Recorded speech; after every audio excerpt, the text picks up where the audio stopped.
Cordial saludo. Me complace presentar los resultados parciales en torno al concepto de literariedad a la luz de los más recientes estudios en el ámbito académico anglosajón y francófono. Mi nombre es Alfredo Laverde Ospina, profesor titular de la Universidad de Antioquia de Medellín, Colombia. La literariedad como expresión de la democracia radical de la letra, el testigo mudo. Mapeo conceptual del régimen estético de Jacques Rancière. Planteamiento general. A propósito de la relación entre política y literatura, se podría hacer acopio de algunos de los argumentos esgrimidos por Terry Eagleton en torno a la tan socorrida existencia de condiciones necesarias y suficientes de una hipotética literariedad. En gran parte de su obra El acontecimiento literario del 2012, escenifica el escrutinio en torno al concepto de ficción. En este trabajo discute con sus colegas más cercanos. Entre ellos me referiré a sus diatribas en torno a las teorías de cuño pragmático funcionalista. En especial, John Ellis se vuelve objeto de su crítica en el sentido en que para la literatura flota libre de contexto. Para sustentar esta afirmación, alude como antecedente de esta postura a la autonomía de la obra de arte. En el caso de las obras literarias, la ficción trata del mundo en virtud de que se adhiere a su lógica interna, es decir, son autoconstituyentes. De acuerdo con Eagleton, esta autonomía es explicada a partir de la convicción de estos teóricos del hecho de que las obras literarias son fragmentos de discurso, robados en lugar de especímenes de lenguaje. Sin dar más rodeos, el teórico inglés termina por poner en evidencia la naturaleza real de estas teorías. Las obras de arte no se corresponden tanto con la realidad en su contenido como en su forma, lo que en consecuencia significa que la obra literaria es una forma de praxis cuyas bondades son internas a sí misma. Se debe reconocer que la profusa cantidad de autores, conceptualizaciones, metodologías y posturas oscurecen nuestro panorama.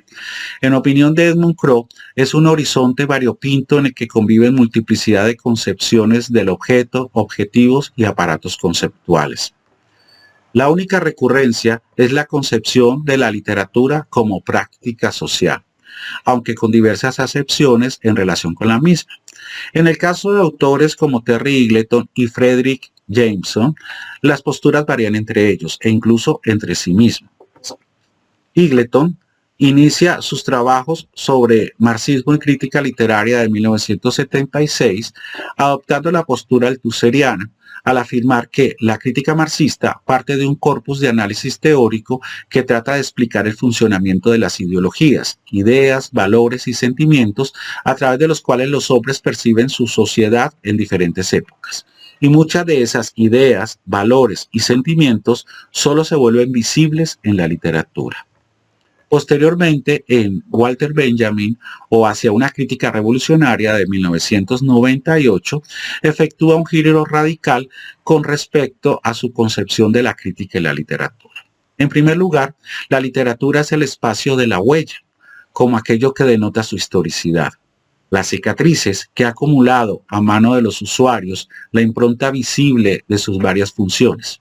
Y en términos generales, el papel de la crítica se constituye en la configuración de constelaciones a partir del presente del crítico literario. En este sentido, adhiere la postura de Benjamin en contra del historicismo y reafirma la concepción de un pasado que responde al tiempo ahora del crítico. En una lectura algo semejante, Jameson se centra en la importancia de una crítica dialéctica como postura teórico-metodológica para desentrañar el carácter político de una obra literaria a partir de la necesidad de la interpretación, fuertemente marcada por la extrañeza, la no naturalidad de la situación hermenéutica que implica, y con esto la importancia de reconocer que la genuina interpretación atiende a la historia misma y a la situación del comentador y la obra. En este sentido, se podría afirmar que uno entre los muchos puntos de convergencia es su atención a la postura de Benjamin en relación con el tiempo ahora. Es claro que el aspecto político parece estar centrado en el crítico. Sin embargo, la política, tanto en uno como en otro, no estaría determinada por la contextualización de la obra exclusivamente, sino por la lectura que desde el presente se efectúa como reconstrucción provisional comprometida del pasado por el presente. Los dos se oponen al historicismo y defienden la discontinuidad como factor político tanto del texto como de su interpretación. Por su parte, Jacques Rancière, no muy distante de muchos de los aspectos mencionados, concibe la literatura como un modo de visibilidad que lleva consigo un sistema específico de la eficiencia de las palabras, el reino de la escritura, la palabra muda, indiferente a cualquier tipo de relación discursiva, concreción paradigmática del régimen estético. La literatura es por antonomasia la democracia al constituirse en el espacio en que se posibilita la política. Ahora bien, en lo que respecta al tema central de esta intervención, la literariedad, si bien se podría enumerar ciertos aspectos entre los tres autores, es importante explicitar que éstas no son tan evidentes a primera vista. Para llegar a identificarlas es importante realizar una cierta actividad genealógica. En general, es importante recordar que los tres autores reconocen por identificación u oposición ciertos antecedentes. Entre estos tenemos el deconstruccionismo remasterizado en el sentido en que lo planteaba Marx, citado por Eagleton. La cuestión de si la verdad objetiva puede atribuirse a la razón humana no es una cuestión teórica, sino práctica. Los filósofos no han hecho más que interpretar el mundo de las diversas maneras. De lo que se trata ahora es de cambiarlo. Es posible que Rancière se oponga radicalmente a esto. No obstante, adquiriría cierta relevancia para el filósofo argelino francés si se tiene en cuenta que el aporte del deconstruccionismo para la crítica marxista, en opinión de Eagleton, se centra en la posibilidad de minar toda certeza, toda forma establecida y absoluta de conocimiento. No está de más resaltar que Eagleton se opone rotundamente a la negación de la objetividad y los intereses materiales. Seguramente lo que vendría a variar entre los autores sería qué se entiende por objetividad e intereses materiales. Para Eagleton, la objetividad alude al tiempo ahora de Benjamin y los intereses materiales a la lucha de clases. Por su parte, Jameson, el modo de producción y los intereses materiales en tanto condiciones objetivas. Y por último, para Rancière, la objetividad tiene que ver con las prácticas y su relación con lo visible, lo invisible, lo decible, los espacios y los tiempos, las palabras y el ruido. Mientras los intereses materiales se centran en la relación polémica litigiosa entre la policía, institucionalidad y la política, esfera específica de la experiencia, redistribución. En general, la literatura, en tanto concreción del régimen estético, intervención en el reparto de lo sensible, nuevas reglas de adecuación entre el significado de las palabras y la visibilidad de las cosas. Por otra parte, además de la innegable presencia de Walter Benjamin, concepto de huella, tiempo ahora, constelación, oposición al historicismo, etc., Erich Auerbach, su concepto de momento cualquiera, habría que resaltar ciertas marcas propias del postmarxismo y del postfundacionalismo en calidad de antagonista. Me referiré brevemente y a modo de ejemplo a Ernesto Laclau y Chantal Mouffe, a propósito de sus elaboraciones conceptuales en torno a discurso, articulación, momento particular, acontecimiento. El primero, discurso, en tanto configuración significativa resultante de una articulación o relación específica de elementos, posibilita el surgimiento de un momento particular de la formación social, cuya unidad surge de una multiplicidad de posturas dispersas en la formación discursiva. El discurso resulta entonces ser una totalidad provisional. Esto significa que la literariedad no pasa de ser una metáfora. Por su parte, los autores en cuestión, Eagleton, Jameson y Rancière, si bien tienen concepciones particulares, en el caso de Eagleton, la literatura, en tanto arte, conecta de algún modo con aquello que se denomina arte. Adhiere a la concepción del formalismo ruso, en tanto es un fenómeno relacional, diferencial y depende del contexto. Fredric Jameson alude a la literatura en este mismo sentido, pero se refiere a la reapropiación histórica y dialéctica de las formas, géneros, técnicas y configuración de mundos ficcionales. Por último, Rancière la reconceptualiza no solo como lo que posibilita la ciencia, sino la política, pues es a partir de ella que se configuran los espacios en los que, sin parte, toman posesión de un lugar en la ficción, de manera sugestiva y ambigua como es característico de su estilo. Afirma que la literariedad exhibe las letras y las hace desaparecer en la pintura de lo que expresan. Este se expresa en la primacía de las cosas sobre las palabras y circunscribir los posibles de cada tiempo. Exhibe las letras y las hace desaparecer en la pintura de lo que expresan. Al anular la letra, la transforma en reserva de sentido y hace visible dicho sentido.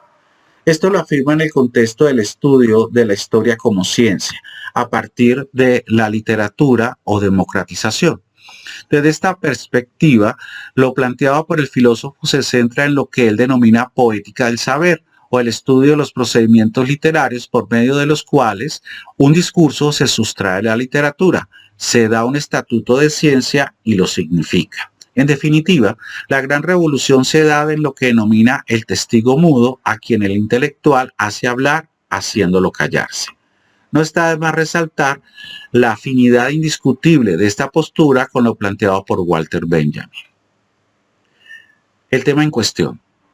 A lo largo de la anterior introducción se ha intentado establecer una cierta relación entre los autores trabajados. No se trata de ignorar las diferencias, sino que ante la complejidad de una reflexión conceptual, histórica y metodológica como es la propuesta de Rancière, se hace urgente acudir a la tradición relevante de la teoría de la crítica literaria, no por mero capricho o terca insistencia orientada a la asimilación de lo diferente, sino por necesidad.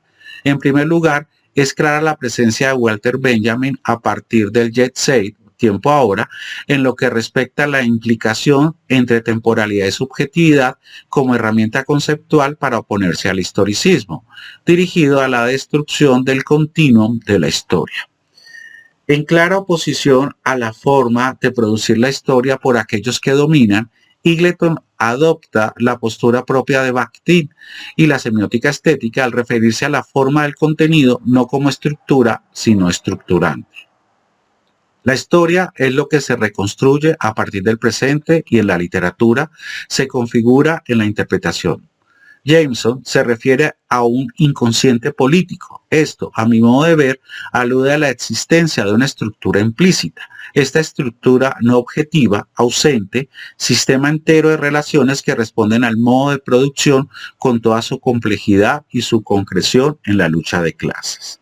Ya Rancière se opone radicalmente a este tipo de argumentaciones y concibe la literatura como política de suyo.